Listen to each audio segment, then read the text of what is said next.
ప్రేక్షకులకు నమస్కారం. ప్రముఖ qualified person finance professionals Rajeshwar Reddy గారు, చారి గారు ఇక నుంచి ప్రతి శనివారం, ప్రతి ఆదివారం ఇన్వెస్ట్మెంట్ అవేర్నెస్ వెబినార్ కండక్ట్ చేయబోతున్నారు. దీనికి 2000 రూపాయలు ఫీజు పే చేయవలసి ఉంటుంది. ఆసక్తి ఉన్నవారు ఏ కింద స్క్రోల్ అవుతున్న నంబర్ కాల్ చేసి వెంటనే మీ రిజిస్ట్రేషన్స్ను పూర్తి చేసుకోగలరు. India's largest digital media network Suman టీవీతో చేతులు కలపండి. ఫ్రాంచైజ్ ద్వారా లోకల్ మీడియా పార్ట్నర్ అవ్వండి. సార్ నమస్తే సార్. రాజేశ్వర్ రెడ్డి గారు. నమస్తే అండి. రాజేశ్వర్ రెడ్డి గారు, ట్రేడర్ వర్సెస్ ఇన్వెస్టర్, వీరిద్దరిలో ఎవరికి సంపాదన ఎక్కువ ఉంటుంది, ఎవరు ఎక్కువ సంపాదిస్తారు, ట్రేడరా ఇన్వెస్టరా? ఇది కూడా మళ్ళీ కాంప్లికేటెడ్ టాపిక్ అండి. ట్రేడర్ ఇన్వెస్టర్ అంటే ఈ క్వశ్చన్ మీరు ఒక గ్రూప్లో అడిగితే అందులో ఇన్వెస్టర్స్ ఉంటే ఇన్వెస్టర్స్ ఎక్కువ సంపాదిస్తారంటారు, ట్రేడర్ ఉంటే ట్రేడర్ ఎక్కువ సంపాదిస్తాడు. ఇది సిమిలర్ టు లైక్ మనం ఇదివరకు చేసిన రెగ్యులర్ ప్లాన్, డైరెక్ట్ ప్లాన్, ఈ విధంగా అనమాట. సో దీనికి డిఫరెంట్ ఆస్పెక్ట్స్ తీసుకోవాలండి. స్పెసిఫిక్గా ట్రేడరా ఇన్వెస్టరా ఎవరు ఎక్కువ సంపాదిస్తున్నారు అని అన్నప్పుడు చాలా ఫ్యాక్టర్స్ ఉంటాయి. ఫస్ట్ మెయిన్ ఏంటి అని అంటే ట్రేడింగ్ అనేది short term, completely short term. Investing అనేది లాంగ్ టర్మ్. ఈ డిఫరెన్స్ని మళ్ళీ క్లియర్గా అర్థం చేసుకోవట్లేదండి. అంటే ఎవరైతే ఇన్వెస్టర్స్ ఉన్నారో ఒక ఇంత రిటర్న్ వచ్చింది అనే కాన్సెప్ట్నే చూస్తున్నారు, కానీ అందులో రిస్క్ ఎంత ఉంది అనేది చూడట్లేదు. సో ప్యూర్లీ ట్రేడింగ్కి, ఇన్వెస్టింగ్కి ఆ లెవెల్ ఆఫ్ రిస్క్ ఎంత తీసుకుంటున్నారు అనేది చాలా ఇంపార్టెంట్. డెఫినెట్గా ట్రేడింగ్లో ఆ ట్రేడింగ్ చేసే వాళ్ళు they are taking a higher risk, whereas ఇన్వెస్టింగ్లో రిస్క్ అనేది తక్కువ ఉంటుంది. ఫర్ ఎగ్జాంపుల్ తీసుకుంటే, అంటే షార్ట్ టర్మ్, లాంగ్ టర్మ్ అని అన్నాను కదా. ఫర్ ఎగ్జాంపుల్ మీరు ఒక ప్లాట్ కొన్నారు. మీరు ఒక 50 లక్షలకు ఒక ప్లాట్ కొన్నారు, నేను అదే 50 లక్షలకు ప్లాట్ కొన్నాను. మీరేమో 1 ఇయర్ కాగానే దాన్ని అమ్మేసి మళ్ళీ ఇంకో ప్లాట్ కొనాలనుకుంటున్నారు. నేనేమో ఇది ఒక 5-6 ఇయర్స్ అలాగే కంటిన్యూగా పెట్టి అప్పుడు తీసుకుందాం అనుకుంటున్నాను. సింపుల్ డిఫరెన్స్ అండి ఇది. అంటే ఎవరైతే బేసిక్స్ తెలియని వాళ్ళకి అర్థం చేసుకోవడానికి, మీరు ప్యూర్గా దాన్ని అమ్మడానికే కొంటున్నారు, ఏదో సర్టన్ ప్రాఫిట్ జనరేట్ చేసి అమ్మడానికే కొంటున్నారు. సో షార్ట్ టర్మ్గా చూస్తున్నారు. వెరాస్ నేనేంటంటే లాంగ్ టర్మ్లో చూస్తున్నాను. నాకు ఇప్పుడు అవసరం లేదు, లాంగ్ టర్మ్లో రైట్ నా నీడ్ ఉన్నప్పుడు అమ్ముతాను అని అంటున్నాను. సో ఇది జస్ట్ రియల్ ఎస్టేట్ ఎగ్జాంపుల్ చెప్పాను. బట్ ఈ this occurs in a day wise. మనము స్పెసిఫిక్గా స్టాక్స్లోకి వస్తే డే వైజ్ క్యాలిక్యులేషన్ చేసుకోవచ్చు, అవర్ వైజ్ క్యాలిక్యులేషన్ కూడా చేసుకోవచ్చు. So short term, long term is that main difference. Purely rate పెరుగుతుంది అనే ఎక్స్పెక్టేషన్ పెట్టుకొని కొని ఇమీడియట్గా మళ్ళీ అమ్మి చేయడంలో trading is there, but investing is not like that. It's completely long term. Now tenure కాకుండా ఏ రూట్ ఫాలో అవుతున్నాము, ట్రేడర్ దేన్ని బేస్ చేసుకొని ఏ పాత్ ఫాలో అవుతున్నాడు, ఇన్వెస్టర్ ఏ పాత్ ఫాలో అవుతున్నాడు అనే డిఫరెన్స్కి వస్తే, ట్రేడర్ న్యూస్ బేస్డ్ పోర్ట్ఫోలియో లాగా అనుకోవచ్చు. అదే ఇన్వెస్టర్ గోల్ బేస్డ్ అనుకోవచ్చు. అంటే నాకు ఒక స్పెసిఫిక్ గోల్ ఉంది, నాకు ఒక పాయింట్ టు పాయింట్, నేను ఆ పాయింట్ వరకు ఇన్ని ఇయర్స్ పెట్టాలనుకుంటున్నాను అని గోల్ బేస్డ్ ఫాలో అయినప్పుడు ఇన్వెస్టింగ్ ప్రాసెస్లోకి వెళ్తాం.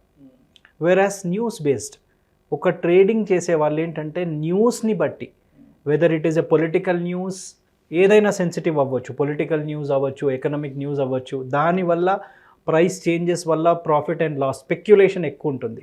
స్పెసిఫిక్గా సింగిల్ టర్మ్ తీసుకోవాలి అని అంటే ఎవరైతే స్పెక్యులేట్ చేస్తున్నారో స్పెసిఫిక్గా వాళ్ళు ట్రేడింగ్ లైన్లో ఉన్నట్టు.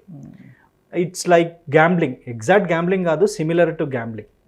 ఎందుకు అనంటే దేర్ ఈజ్ ఫండమెంటల్గా బిజినెసెస్ని చూడట్లే. అంటే లైక్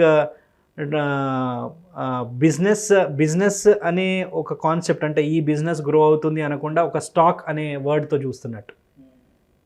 ఆ తర్వాత లివరేజ్ ఉందండి. అంటే ట్రేడర్కి, ఇన్వెస్టర్కి డిఫరెన్స్ ఏంటి అని అంటే, ఫర్ ఎగ్జాంపుల్ నేను ఒక పర్టికులర్ షేర్ కొనాలి, అది 1000 రూపీస్ ఉంది.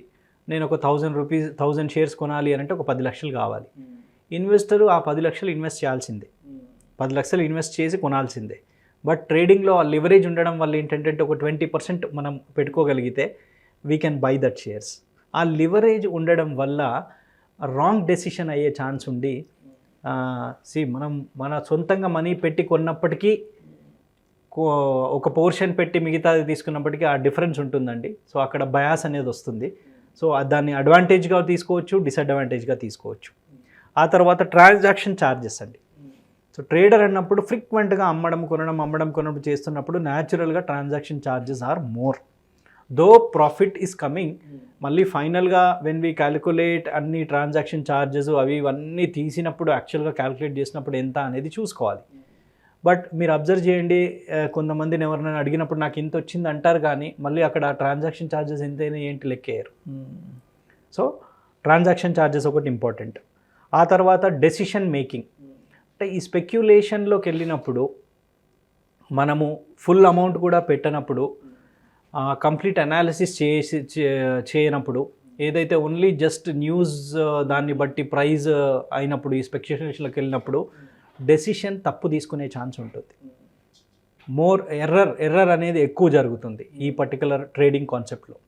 సో ఓవరాల్గా చూస్తే వెల్దీ పీపుల్, అంటే మీరు ప్రపంచంలో చూసుకోండి, who has become wealthy with equity అన్నప్పుడు, ఈక్విటీ ఇన్వెస్ట్మెంట్స్లో ఎవరు వెల్దీ అయ్యారు, ఇన్వెస్టరా ట్రేడరా అని ప్రాక్టికల్గా చూస్తే గనక వారెన్ బఫెట్. ఆయన ఇన్వెస్టరా ట్రేడరా అండి? ఇన్వెస్ట్మెంట్ గురువు ఆయన చెప్పాలంటే. రైట్.